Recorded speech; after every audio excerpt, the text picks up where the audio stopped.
If you followed this channel, you've probably seen that I've reviewed gaming controllers of all different types, from entry-level economic gaming controllers that you can get off Amazon for like under 20 bucks to some higher level pro gaming controllers.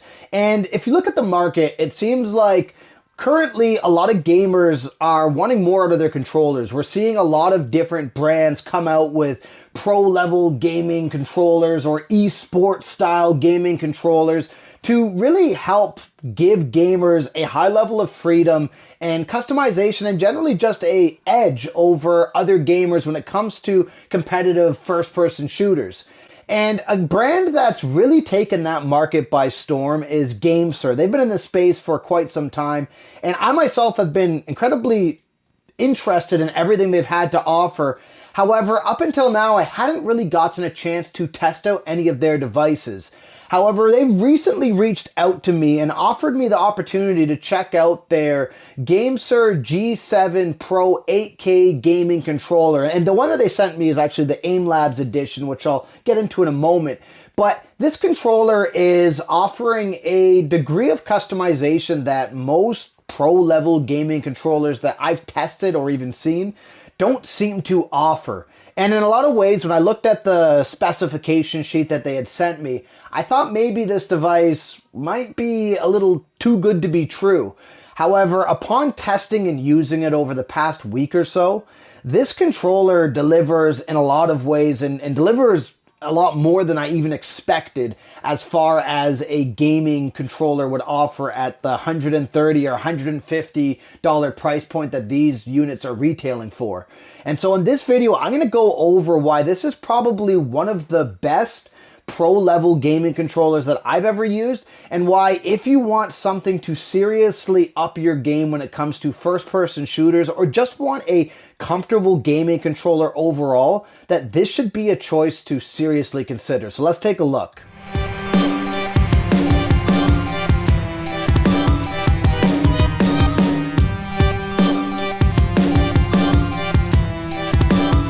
One of the things I wanted to highlight is just how nicely packaged this device comes. And what I mean by that is it looks like GameSir put a lot of time and energy into really trying to deliver on a premium experience, from the actual aesthetics of the packaging to even the way that they package the controller by putting proper foam inserts around the joysticks and tightly packaging everything up so it doesn't get damaged in delivery.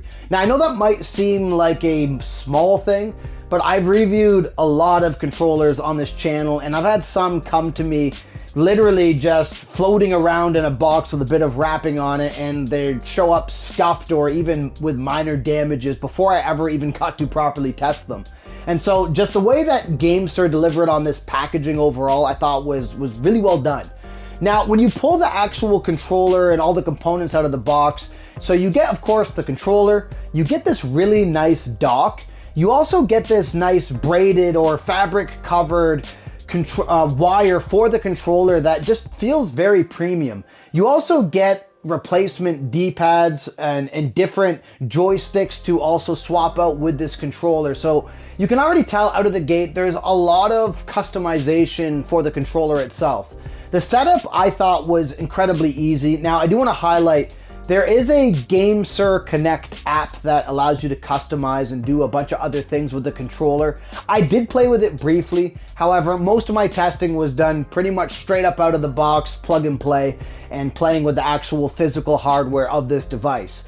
Now, setting it up was super easy. And I actually, just for interest's sake, I did try to test it out on my Xbox Series X. It does not work with Xbox Series X, not through me trying to connect wirelessly, not through me trying to plug it in with the dock. However, it does connect directly to the Nintendo Switch 2, which I thought was a nice little touch. And if you are someone out there researching high-end gaming controllers, I can report that this does work and works very well with the Switch 2. However, the bulk of my testing was done on a gaming PC, and I'll also highlight, it was not a high-level gaming PC, but it was capable enough. And I played it throughout, pretty much played a bunch of Fortnite throughout on that device itself. Now, plugging it into that was super simple. I literally just plugged the dock in. it registered and understood and connected pretty much effortlessly. It recognized, my Windows PC recognized it as a Xbox controller, which was great. Now, the very first thing that I always like to test with any gaming controller is how the joysticks feel, not just in terms of physically or tactile how they feel, but how they feel when it comes to aiming. And I immediately felt like this controller was incredibly smooth. Now, these are TMR joysticks, and I believe they're one of the advertising features of this is these are Generation 2 TMR joysticks, which my understanding of the hardware behind that is these are essentially magnetic based, so you're not going to get that stick drift or any sort of weird jankiness with the movement when you're using these. And I can report using them, they feel very, very smooth. And actually, I would say that these are probably some of the smoothest feeling joysticks in terms of aiming that I've ever used when it comes to a gaming controller. And one of the things to highlight as well, I did test this both wired and wirelessly. I'm not an MLG pro gamer, okay? So I'm not somebody who understands the fine science behind those microseconds of movement that other gamers might really try to hone in on, especially if this is something that they're trying to make a career out of. But what I will highlight is that when it comes to the aiming and movement, both wired and wirelessly, I thought this worked very well. Now, the wired plugin, essentially, one of the big features of this controller is that it has 8K polling, which the simplest way to explain that is it's the amount of responses that it sends to your computer to basically allow the finest and lowest level of input lag. Now, I do want to highlight something though. This is a very niche thing. And what I mean by that is you need to have a very high-end gaming monitor as well as a very high-end CPU and GPU to really take advantage of this capability. And for a lot of people, unless you are a pro gamer or this is your career or you're an extreme hobbyist on this front, you're probably never going to get to a point where that's really going to become a necessary thing. Now, I'm not saying that there's anything wrong with that. And 1000 polling seems to be, or 1K polling seems to be kind of the gold standard for most people who are more serious into the hobby. But playing wired, you do have that advantage. Now, sorry, you can do the 8K polling wirelessly, but you do have a bit of a larger delay versus if you plug it in. So just something worth highlighting there. Now, I do want to emphasize, I don't have a gaming PC that can take advantage of 8K polling to that level at all. So, and I also don't have a gaming monitor that could also take advantage of that. So for me, that was kind of a moot point. I'm more focused on how does this feel and how does this feel for general games that I like to play.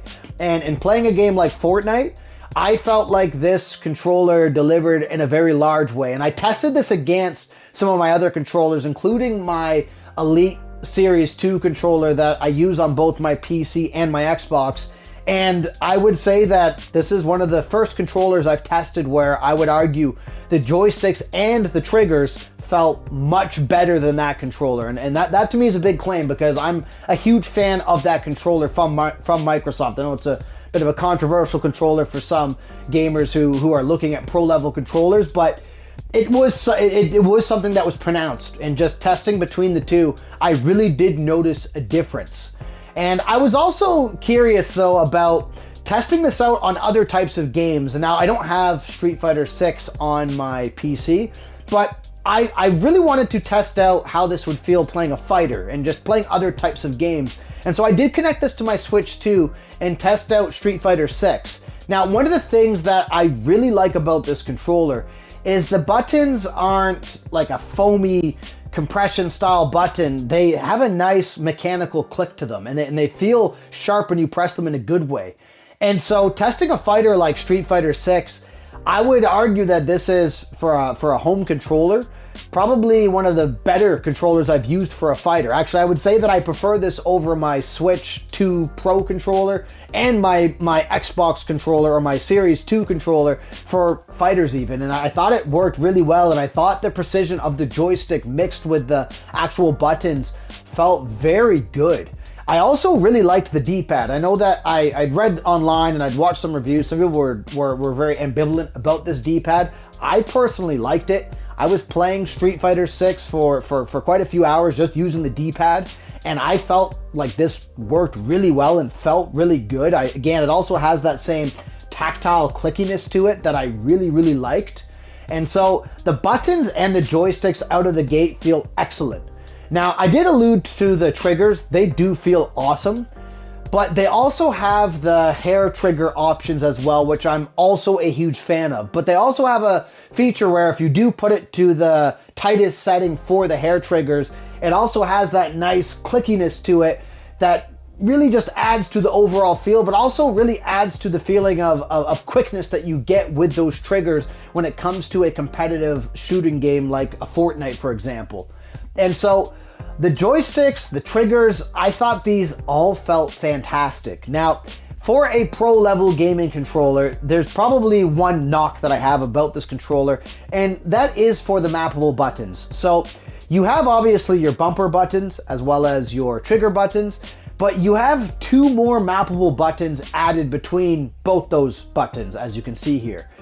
I personally don't like that placement. I know some people like that there, and I reviewed a couple months back an 8-bit Do controller that I also wasn't ultra hot on the placement of those mappable buttons, but some people, they like those. I personally don't. I would have preferred having a total of 4 mappable buttons behind the controller. This controller only has 2. It's a minor thing, and to be transparent, I typically only map the additional buttons like on my Elite controller for things like screenshots and quick video clips. And then I use the other 2 larger ones for like jumping and crouching and those sorts of things. It's a minor thing, but it's just something that, for me, I prefer that placement. Some people might not care. Me, I prefer that placement. Now, one thing that I want to also emphasize about this, so this is supposed to be the Aimlabs edition, which kind of ties hand in hand with the response time. I didn't test this with Aimlabs, and for those of you who don't know, Aimlabs is basically like it's like a game type of thing where you can actually track your accuracy and train the way you're aiming in certain games to get really precise and really good.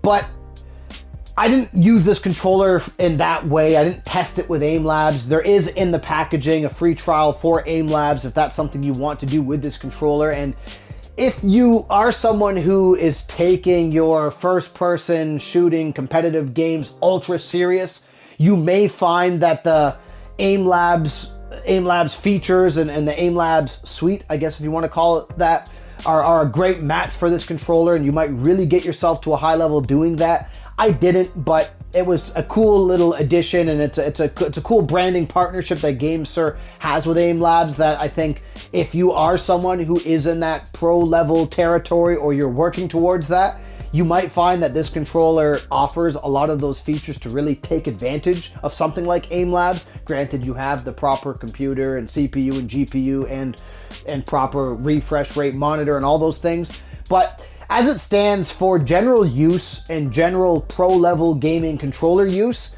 you also have to understand that this controller actually is cheaper than even the base model Elite Series 2 controller that the Xbox, or that Microsoft is offering, for their PCs. So looking at this controller from that perspective, it has a good duality to it. If you're someone who's going to be using a high-level are using this for high-level gaming applications, or high-level gaming competition, that's what I'm trying to say, you have that feature. But if you're also using this for general use like me, and you just want to be a bit better than everybody at Fortnite or Call of Duty, it also has that appeal to it, especially at this price point.